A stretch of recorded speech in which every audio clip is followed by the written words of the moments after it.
Begin the second quarter with a handoff on the right side to Aaron Velasquez, and the Beat Diggers made the play after a gain of 1. Looked like Shea Hansen had some penetration on the left side. John Beltran with Dave Urich. Beat Diggers leading 21-3 as Bayfield takes very little time inside that huddle. 3rd and 9 at their own 47-yard line. Brush has scored on all 3 possessions. Colt Walker on the option right will pitch it to Velasquez. The Beat Diggers are out there, and Trevor Blake's going to make the play for a loss of 1 back at the 46-yard line. On that pitch right, Eric Garcia was also out there, but Blake had the penetration and threw the Bayfield running back down for a setback of 1 yard. Yeah, he reached out there and grabbed him by the shirt and slowed him down, and then Garcia is so fast. That guy is all over the field today. Look at him, he's going back to receive the punt right now. The play before, he just flew up there and took Velasquez's knees out from underneath of him.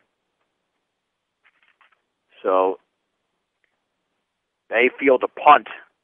Well, those are dark numbers. Bayfield's got it. Hard to spot these guys. Garcia, as you mentioned, is back at the 20, and a very soft snap, and that's Waylon Sutton with the end over end. Garcia is going to call for a fair catch and has it at the 20-yard line. Tell you what, Garcia, when you got Rosenbrock usually fielding those punts, then you put Garcia back there, you're not losing much. Garcia's so shifty. He's a dangerous guy to have open field like that. I'd love to see him take off and run that punt back. T.J. Pazel, check that, was the punter there for Bayfield. Your one-stop center for projects around your home office or yard is Ackley Building Center at 1402 Mill Street in Brush. That's Ackley Building Center. 10:42 to go. Possession number 4. We're in the second quarter. The Beat Diggers lead Bayfield 21-3. 1st and 10 for Brush at their own 20-yard line. In the backfield, Morrow and Weiser. Handoff. Weiser left side, and he stumbles for about a couple of yards. That time, Bayfield was true to the test on the right side of their defensive line. Up to make the play was Robert Westbrook, a 5'11", 180-pound junior. 2nd and 8 for the Beat Diggers. Bayfield rotates at least one guy in every single play offensively and defensively.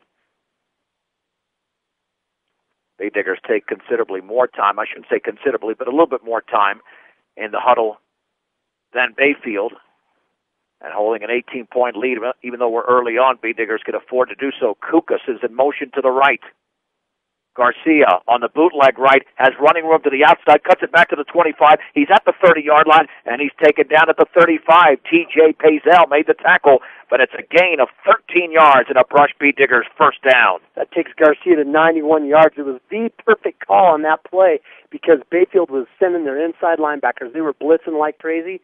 Obviously, they're starting to gamble because they know they can't shut this Digger D offense down by hanging back and just playing positions. They're sending linebackers, and Garcia ran that thing to the outside and left those middle linebackers caught in the traffic. Well, as we mentioned, Bayfield has given up a total of 62 points all season. This is by far the best offense they're facing. A Beat Digger team that leads 21-3.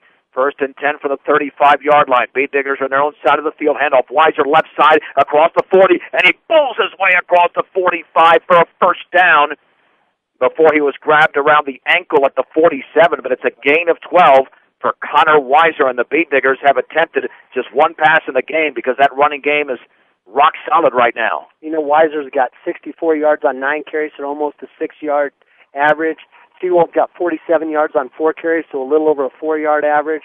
Garcia's got 90 yards on 3 carries for a 30-yard average. They're doing the job on the ground. Seawald, Weiser, and Morrow are all in the backfield. 1st and 10 from their own 47. Handoff, left side Seawald, and he breaks a tackle to 50, and he's inside Bayfield territory to the 49. It'll be a gain of 4 yards, getting up slowly, but getting a piece of Seawald was Cameron Grush. They'll give him close to 5 yards in the play. 2nd and a long 5, just shy of the Bayfield 48.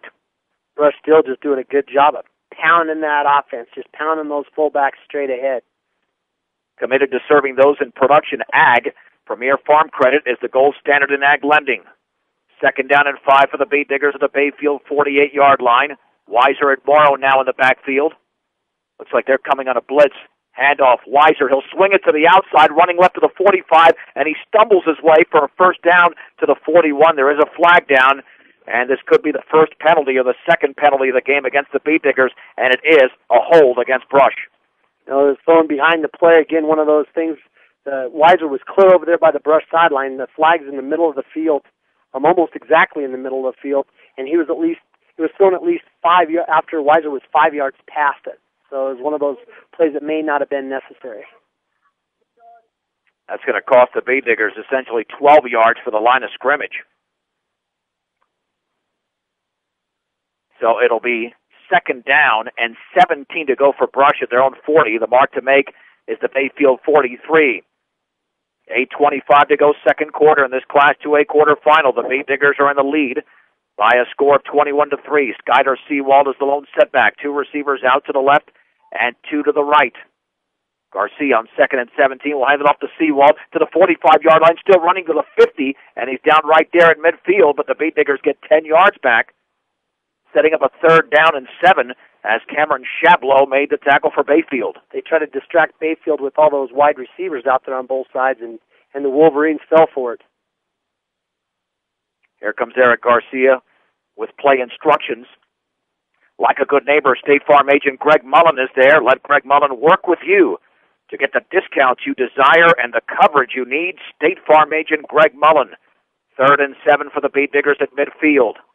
The lone setback once again is Seawald. Receivers out to the left and right. Handoff, Seawald, left side. First down to the 40-yard line. Still on his feet, nearly horse-collared inside the 40 to the 38. In fact, he was taken down by the face mask. A flag is down, a gain of 12, and maybe 15 more tacked onto that run. Well, that's for sure.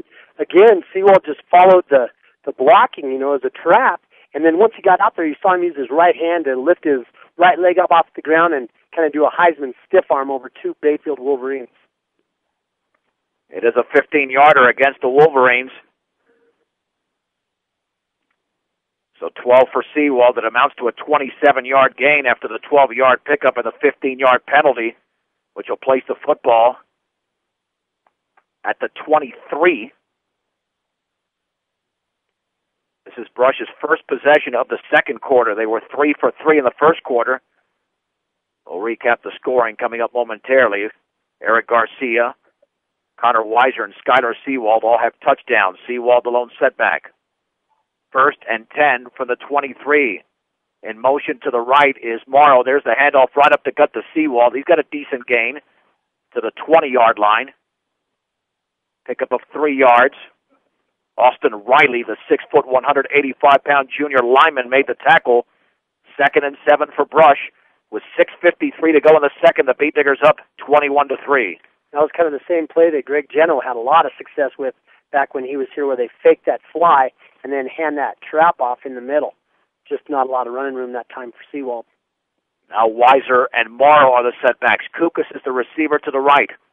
On second and 7, Bayfield coming with a blitz perhaps. Handoff left side to Weiser, and he backs his way to the 15-yard line, running hard and lowering that shoulder, at least that right shoulder, as he backed his way in for a gain of 5. It'll be third and 2 for Brush. For some, it could be boring football because it's just run, run, run. But when you're mowing right through that Bayfield defense, it's more than exciting if you're a Beat Digger fan. Oh, you betcha. This is just our style of football. We just love it. The Diggers pick up 4 yards, 5 yards, then 12 yards, just controlling the football and eating time off the clock. Third and 2 from the Bayfield 15-yard line. Will Weiser get the football? The answer is yes, running left side. First down, still on his feet to the 10, and he dives to the 5. If he kept his feet, he would have scored, but instead it's a pickup of 10 for Connor Weiser. First and goal for Brush.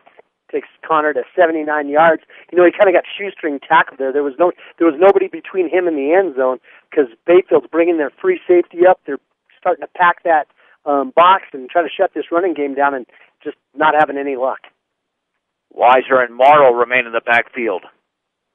First and goal from the 5. Garcia up to the line of scrimmage. Turns, hands it off to Weiser running left, and he's back to the line of scrimmage, maybe a yard. Seth Posey had the penetration there for Bayfield, as did Austin Riley. No gain. Second and goal for Brush. This will be the 11th play of the drive coming up, a drive that started over 5 minutes ago at their own 20-yard line. Yeah, that play, Bayfield had so much penetration in that A-gap between our guard and center that Weiser just had to give up too much ground to try to follow the trap. Do the Bay Diggers go with another trap, or do they test the perimeter? Second and goal from the 5. Garcia, bootleg left, swings it to the outside, gets by a Bayfield defender towards the pylon, and that is a touchdown for Brush. Eric Garcia with a second of the game. It came from 5 yards out, and the Beat Diggers in blowout fashion lead Bayfield 27-3. You know, it wasn't as big a hole there for Garcia as what he's had on the other 3 bootlegs that he ran, but he was also running to the short side of the field. And as he rolled out on that bootleg, you saw him put the ball on his left hip, and he turned it upfield, and he had to show a little bit of strength and leg drive as he spun his way into the end zone. But I'll tell you what, Garcia is all over the place. He's having the game. You told me on the way up that Eric Garcia is going to have a monster game, and has he ever? He's only made one mistake, which was an overthrow, and the Beat Diggers still scored on that possession, and we have offsides, it looks like, against Bayfield. And normally, when the opposing team is offside, unless the Beat Diggers actually jumped, let's see what the official says. I didn't see a Beat Digger move. But this will be offsides against Bayfield. Okay, I was starting to say normally when a team is offsides on an extra point, the Beat Diggers go for 2. I don't know if that'll be the case here. I think they'll stick with the single point because it really wouldn't serve to their benefit to go for 2 when they're leading right now 27-3. And Jesus Cardenas has not missed an extra point in several games, and he booms this one right down the middle. 4:53 to go, second quarter in this Class 2A quarterfinal. Brush 28, Bayfield 3 on 1010 KSIR and KSIR.com.